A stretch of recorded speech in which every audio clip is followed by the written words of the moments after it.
Welcome to this presentation on Introduction to Research.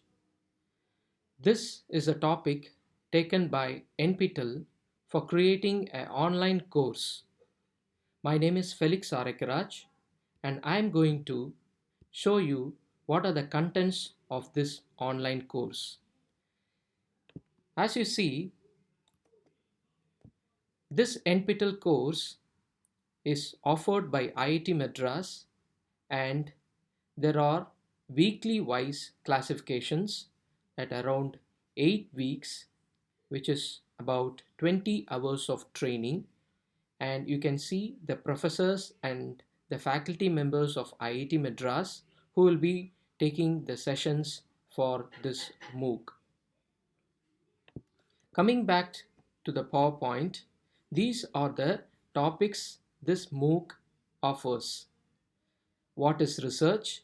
Steps involved in research, literature survey, data collection and data analysis, presentation and writing, ethics in research, intellectual property rights, and design of experiments.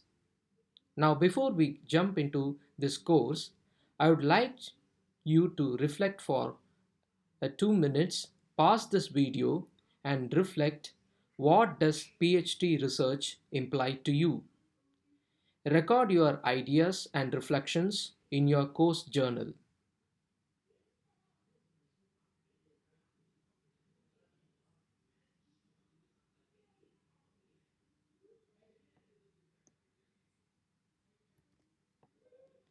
As you can see, the weekly classifications are grouped into parts. First, it starts with the overview of research, then the literature survey and the data analysis, and followed by technical presentation and writing, then creativity in research, intellectual property right, and design of experiments. And for various disciplines, how to do research. Say, for example, I am interested in research in humanities and social sciences. So I will be taking this part of the module of this course and we'll be having interactive sessions to clarify our queries and interact with the experts. I hope this course on Introduction to Research is useful for your PhD degree and become effective researchers in future. Thank you.